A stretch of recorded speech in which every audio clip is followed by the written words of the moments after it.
Hello दोस्तों, आज हम बात करेंगे बेगू किसान आंदोलन की। तो बेगू किसान आंदोलन पे बात प्रारंभ करने से पहले मैं बताना चाहूँगा कि राजस्थान के अन्य किसान आंदोलन के समान ही यहाँ पर भी वही कारण उत्तरदायी थे जो अन्य किसान आंदोलनों के लिए उत्तरदायी रहे, जैसे विभिन्न प्रकार की लाग बाग,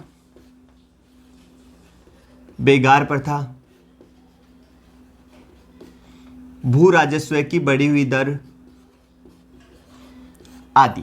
ठीक है, आपने जब बिजोलिया किसान आंदोलन पढ़ा था उस समय भी मैंने आपको बताया था कि बिजोलिया में भी जो कारण क्या रहे थे, लाग बाग, वहाँ 84 प्रकार की लाग बाग प्रचलित थी, बेगू में 54 प्रकार की लाग बाग ली जाती थी। बेगार प्रथा, बिजोलिया में भी बेगार प्रथा थी, यहाँ पर भी बेगार प्रथा थी। बेगार प्रथा बेसिकली होती क्या है कि जो किसान जातियां थी उनसे ठाकुरों के घर पर काम करवाया जाता था, श्रम करवाया जाता था और उसके बदले में किसी भी प्रकार का वेतन उन्हें नहीं दिया जाता था। ठीक है, उसे को बेगार प्रथा कहा जाता था और हर किसान के घर से कोई ना कोई व्यक्ति इस बेगार के लिए आना ज़रूरी आवश्यक होता था। तीसरा, भू राजस्व। जो भू राजस्व की दरें थी वो बहुत अधिक थी, बहुत बढ़ चुकी थी। इन परिस्थितियों में किसानों के पास अपना जीवन चलाने के लिए भी कुछ नहीं बचता था। इस कारण बेगू में भी किसान आंदोलन प्रारंभ हुआ। क्योंकि आपको पता है कि बेगू जो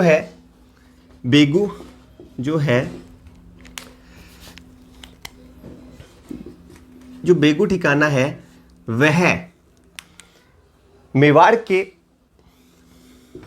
के जो 16 प्रथम श्रेणी के ठिकाने थे, 16 प्रथम श्रेणी के ठिकाने थे उनमें शामिल था।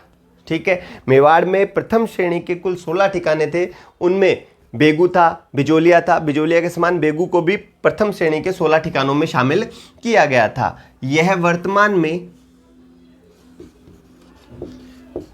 चित्तौड़ डिस्ट्रिक्ट में आता है, लेकिन पहले ये कहाँ पे हुआ करता था? भीलवाड़ा में। ठीक है, वर्तमान में जो बेगू ठिकाना है वह चित्तौड़ डिस्ट्रिक्ट के अंतर्गत आता है, लेकिन इससे पूर्व यह भीलवाड़ा डिस्ट्रिक्ट के अंतर्गत आता था। अगर आपसे पूछा जाए कि वर्तमान में बेगू ठिकाना राजस्थान की किस डिस्ट्रिक्ट या किस जिले में आता है, तो आपका आंसर क्या होना चाहिए? चित्तौड़। आरपीएससी के द्वारा ऐसे क्वेश्चन पहले भी पूछे गए हैं और भविष्य में भी आपसे पूछे जा सकते हैं। ठीक है, तो हमें भीलवाड़ा नहीं करना है, क्या करना है? चित्तौड़ करना है। ठीक है, क्योंकि चित्तौड़ और भीलवाड़ा दोनों उस समय मेवाड़ रियासत के ही भाग थे। ठीक है, मेवाड़ रियासत के भाग थे। अब इन परिस्थितियों के चलते बेगू में किसानों के द्वारा 1921 में एक सभा का आयोजन किया गया। 1921 में एक सभा आयोजित की गई। कहां पर? बेगू में। बेगू में भी किस स्थल पर? इस स्थल का नाम था भैरू कुंड। ठीक है, भैरूकुंड नामक एक स्थल पर 1921 में बेगू के किसानों के द्वारा एक सभा का आयोजन किया गया। भैरूकुंड कहाँ आता है? मेनाल। और मेनाल कहाँ पर है? भीलवाड़ा। ठीक है, तो ये वह स्थल था जहां से ये प्रारंभ हुई थी। ठीक है, 1921 में भैरूकुंड, मेनाल, भीलवाड़ा से ये आंदोलन प्रारंभ माना जाता है। 1921 में किसानों ने यहाँ पर एक सभा की और इस सभा में धाकड़ जाति के किसान सर्वाधिक थे।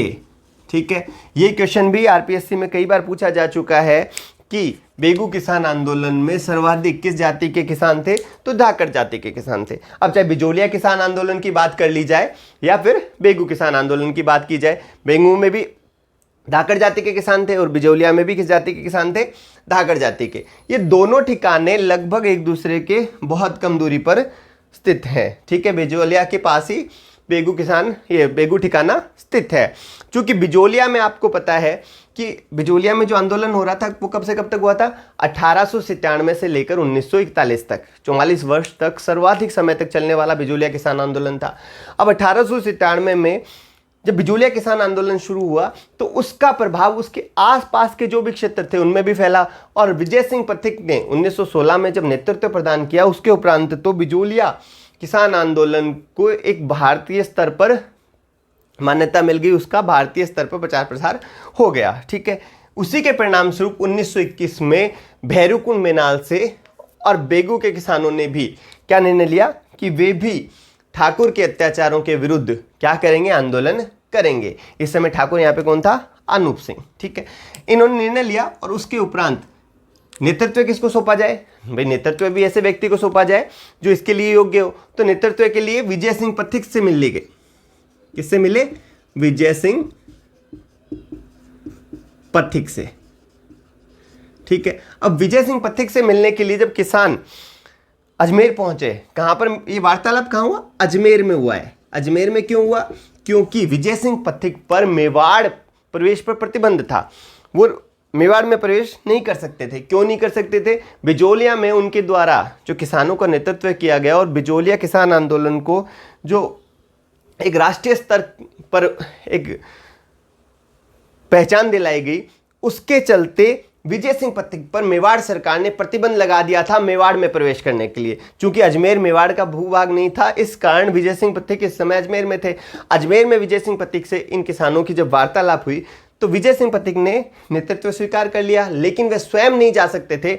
इसलिए इन्होंने राम नारायण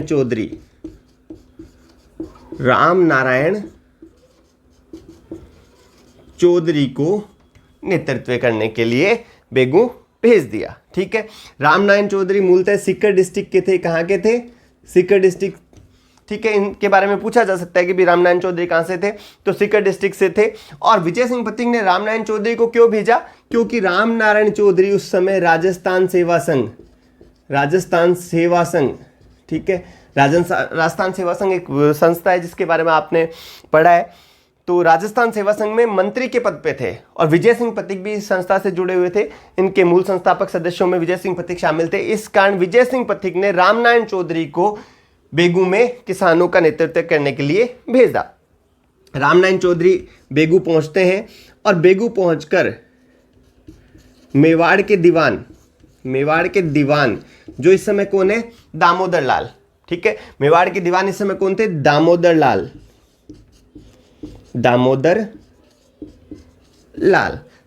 लाल के समक्ष किसानों की दयनीय स्थिति का वर्णन किया कि किसानों से जब 54 प्रकार की लाग बाग ली जाती है, बेगार प्रथा के कारण उनकी जो स्थिति है वो कितनी खराब हो जाती है। भू राजस्व की बड़ी हुई दरों के बाद उनके पास खाने पीने के लिए पर्याप्त संसाधन भी नहीं बच पाते हैं, पर्याप्त अनाज भी नहीं बच जाता है। उस दयनीय स्थिति का चित्रण करने के बावजूद भी मेवाड़ प्रशासन के द्वारा इस ओर विशेष ध्यान नहीं दिया गया, कोई कार्रवाई नहीं की गई, जिसके चलते रामनारायण चौधरी ने 1921 में ही किसानों को लगान ना देने के लिए प्रेरित किया और बेगू के जो किसान थे उन्होंने लगान देना बंद कर दिया। ठीक है, क्या बंद कर दिया, लगान देना बंद कर दिया। लेकिन मेवाड़ सरकार के द्वारा इन स्थितियों में भी क्या नहीं किया गया, किसी प्रकार की कोई कार्रवाई बेगू के किसानों पर नहीं की गई। ठीक है, अब मेवाड़ सरकार के द्वारा ऐसा क्यों नहीं किया गया, हालांकि मेवाड़ सरकार ने किसानों की दयनीय स्थिति पर भी विशेष ध्यान नहीं दिया, लेकिन उन्होंने किसानों पर कोई दंडात्मक कार्रवाई नहीं की। उसका क्या कारण था, अगर उसकी बात की जाए कि मेवाड़ सरकार ने ऐसा क्यों किया, तो उसका प्रत्युत्तर है फतेह सिंह। ठीक है, अब ये फतेह सिंह कौन है, मेवाड़ महाराणा। मेवाड़ के एक महाराणा हुए थे, मेवाड़ में एक महाराणा हुए थे, आपने पहले भी इनका नाम सुना होगा, नाम था फतेह सिंह। जो मेवाड़ महाराणा फतेह सिंह थे, ये वही फतेह सिंह है जिन्हें केसरी सिंह बारठ ने चेतावनीरा चुंगटिया भेंट की थी। ठीक है, और केसरी सिंह बारठ ने उन्हें चेतावनीरा चुंगटिया भेंट करते हुए क्यों भेंट की थी, क्योंकि वे अंग्रेजों के द्वारा आयोजित दिल्ली दरबार में भाग लेने दिल्ली जा रहे थे, और जब वे जा रहे थे तो रेलवे स्टेशन पे उन्हें चेतावनीरा चुंगटिया भेंट की गई थी, जिसमें उन पर व्यंग किया जा रहा था कि भाई आप महाराणा प्रताप के वंशज हैं, राणा कुंभा, राणा सांगा जैसे महान शासक इस वंश में हुए, जिन्होंने अपनी देश की, अपने स्वाभिमान की, अपने देश की इज्जत के लिए अपने प्राण तक गंवा दिए, लेकिन आप आज अंग्रेजों के सामने नतमस्तक होने जा रहे हैं।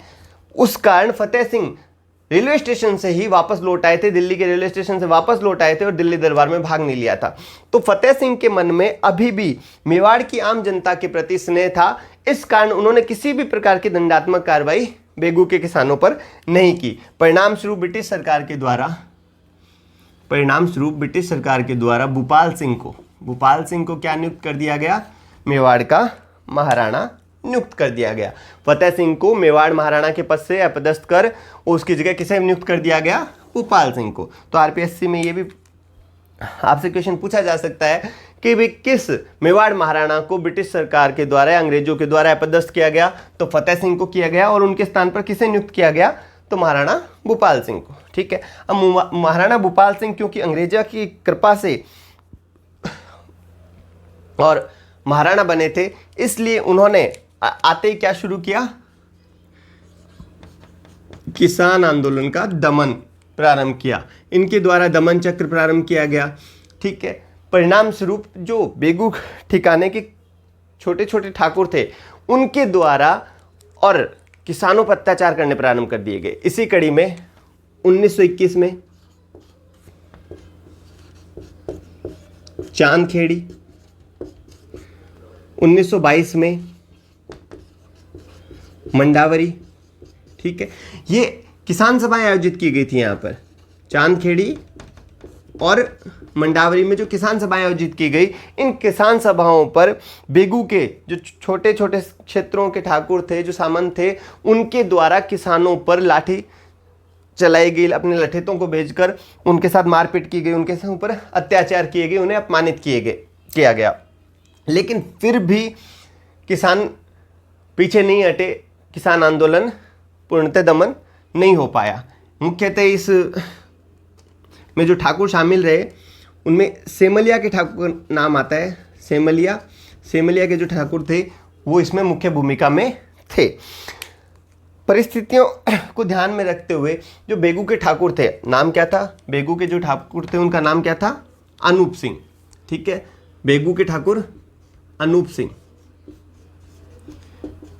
बेगू के ठाकुर का क्या नाम था? अनूप सिंह। ठीक है, रावत अनूप सिंह जो थे वो बेगू के ठाकुर थे, बेगू के रावत थे, और इनके द्वारा जो परिस्थितियां बिगड़ती जा रही थी उन्हें देखते हुए और विजय सिंह पथिक से एक समझौता कर लिया गया। ठीक है, ये समझौता भी कहाँ हुआ था? अजमेर में हुआ था। क्यों हुआ था उसका मैंने आपको पहले रीजन दिया था, क्योंकि पथिक जी के मेवाड़ में प्रवेश पर निषेध था, वो मेवाड़ में प्रवेश नहीं कर सकते थे। इस कारण रावत अनूप सिंह जो बेगू के ठाकुर थे या बेगू के जो रावत थे अनूप सिंह, वे विजय सिंह पथिक से मिलने कहाँ पर गए? अजमेर गए, और अजमेर में इन दोनों के बीच में एक समझौता हो गया। ठीक है, ये समझौता हुआ 1922-23 में। इस समझौते को मेवाड़ सरकार ने, अजमेर में जो समझौता हुआ, इस समझौते को मेवाड़ सरकार ने क्या नाम दे दिया? बोल्शेविक समझौता। बोल्शेविक समझौता। मेवाड़ सरकार ने इस समझौते को क्या नाम दिया? बोल्शेविक समझौता। ठीक है, मेवाड़ सरकार ने क्या कहा कि ये बोल्शेविक समझौता है। अब बोल्शेविक समझौता क्या था, इसकी अगर बात की जाए तो बोल्शेविक मुख्यतः 1917 में रूस में और लेनिन के नेतृत्व में क्रांति हुई थी। ठीक है, लेनिन के नेतृत्व में 1917 में रूस में क्रांति हुई थी। 1917 में जब प्रथम विश्व युद्ध चल रहा था तो बोल्शेविक क्रांति के माध्यम से रूस प्रथम विश्व युद्ध से अलग होता है, और रूस में जो जार का शासन था, जार वहां के राजा को कहा जाता था, जो राजा का शासन था, जो जार का शासन था, उसे समाप्त कर वहां पर सर्वहारा अर्थात आम जनता के शासन की स्थापना की गई थी। ठीक है, उसी को क्या नाम दिया गया था? बोल्शेविक क्रांति नाम दिया गया था। तो मेवाड़ सरकार ने इस समझौते को, जो विजय सिंह पथिक और बेगू के ठाकुर या बेगू के रावत अनूप सिंह के मध्य हुआ था, उसे बोल्शेविक समझौता घोषित कर दिया। ठीक है, उनका कहना था कि रूस के समान विजय सिंह पथिक और यहाँ के किसान भी क्या करना चाह रहे हैं? यहाँ पर बोल्शेविक क्रांति करना चाह रहे हैं। यहाँ के जो शासक हैं उन्हें अपदस्थ कर यहाँ पर सर्वहारा वर्ग के शासन की स्थापना करना चाहते हैं, जिसके चलते अनूप सिंह को मेवाड़ में नज़रबंद कर दिया गया और बेगू ठिकाने की प्रशासक व्यवस्था के लिए कोर्ट ऑफ वार्ड्स की कोर्ट ऑफ वार्ड्स की नियुक्ति की गई। ठीक है, कोर्ट्स ऑफ वार्ड्स या इसे मुंसमात भी कहते हैं। ठीक है, कोर्ट ऑफ वार्ड्स की नियुक्ति की गई या इसे मुंसमात भी कहते हैं कि नियुक्ति की गई। ठीक है, अब कोर्ट ऑफ वार्ड्स और या मुंसमात के रूप में किसकी नियुक्ति की गई? मुंशी अमृतलाल की। ठीक है, मुंशी अमृतलाल की नियुक्ति वहां के प्रशासक के रूप में की गई, जिसे कोर्ट ऑफ वार्ड्स या मुंसमात कहा जाता था। क्योंकि अनूप सिंह को नजरबंद कर दिया गया, उसे भी दोषी माना गया कि आप भी कहीं ना कहीं किसानों से मिले हुए हैं और आप इसे बोल्शेविक क्रांति यहाँ पे करना चाहते हैं। मुंशी अमृतलाल की नियुक्ति के उपरांत 1923 में ट्रेंच को भेजा जाता है मेवाड़ के बेगू के किसानों की जो स्थिति है उनका जायजा लेने के लिए। बेगू के किसानों की स्थिति का जायजा लेने के लिए ट्रेंच को भेजा जाता है। ठीक है, ये 13 जून 1923 को बेगू पहुंचते हैं और चूंकि ट्रेंच को भेजा गया था, इनकी अध्यक्षता में ही एक कमेटी गठित हुई थी। इस कारण इस कमेटी को ट्रेंच कमेटी या ट्रेंच आयोग कहा गया।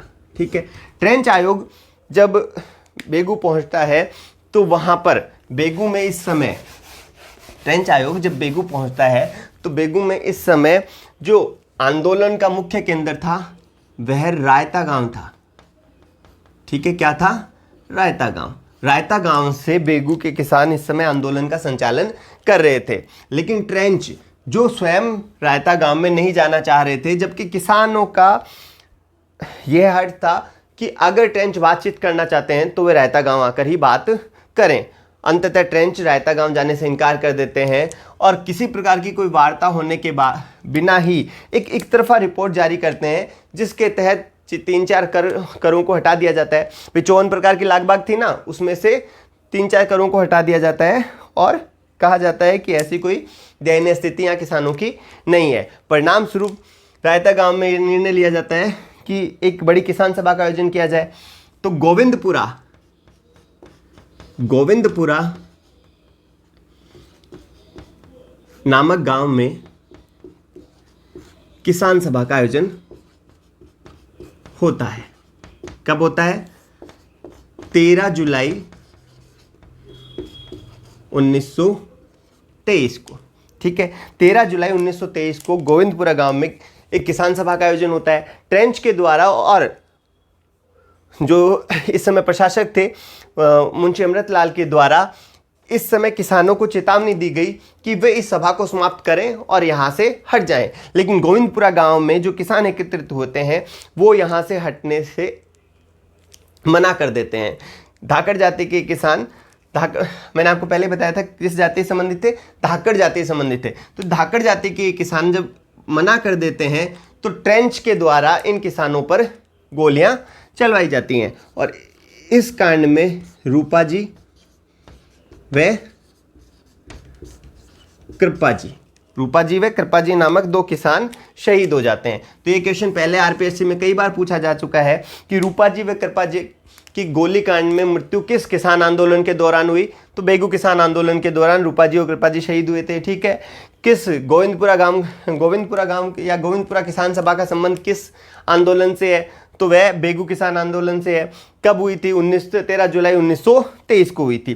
ट्रेंच के द्वारा जब इस गोलीबारी की गई उसके उपरांत मुंशी अमृतलाल और ट्रेंच ने मिलकर यहाँ पर जो किसान थे केवल उन पर ही अत्याचार नहीं किए, उनके साथ में जो उनकी फैमिली थी, उनके परिवार के जो अन्य लोग, उनकी पत्नियां, उनके बच्चे थे, उनके साथ भी अमानवीय व्यवहार किया गया। किसानों की पत्नियों को घंटों यहाँ पर निर्वस्त्र कर कर बिठाए रखा गया, उन्हें अपमानित किया गया। इस घटना के उपरांत पथिक जी को जब ये घटना का पता चला, किसको? विजय सिंह पथिक को जब इस घटना का पता चला तो किसानों का मनोबल बढ़ाने के लिए, भाई इतनी क्रूरतापूर्ण व्यवहार हुआ, कुछ किसान मारे भी गए, उनके परिवार के साथ भी अमानवीय व्यवहार हुआ, तो किसानों का मनोबल टूट गया था। तो उनका मनोबल बढ़ाने के लिए पथिक जी जो इस समय अजमेर में मौजूद थे वे मेवाड़ आ जाते हैं। कहाँ आ जाते हैं? मेवाड़ आ जाते हैं।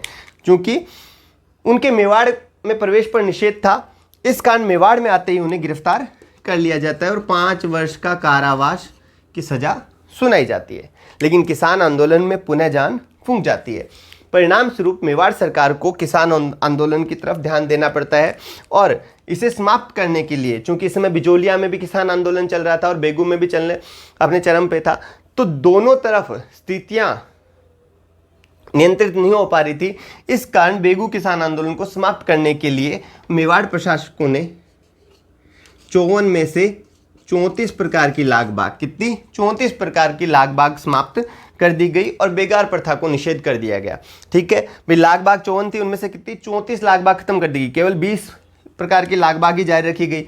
बेगार प्रथा को भी निषेध कर दिया गया, उसे भी गैर कानूनी घोषित कर दिया गया। परिणाम स्वरूप 1925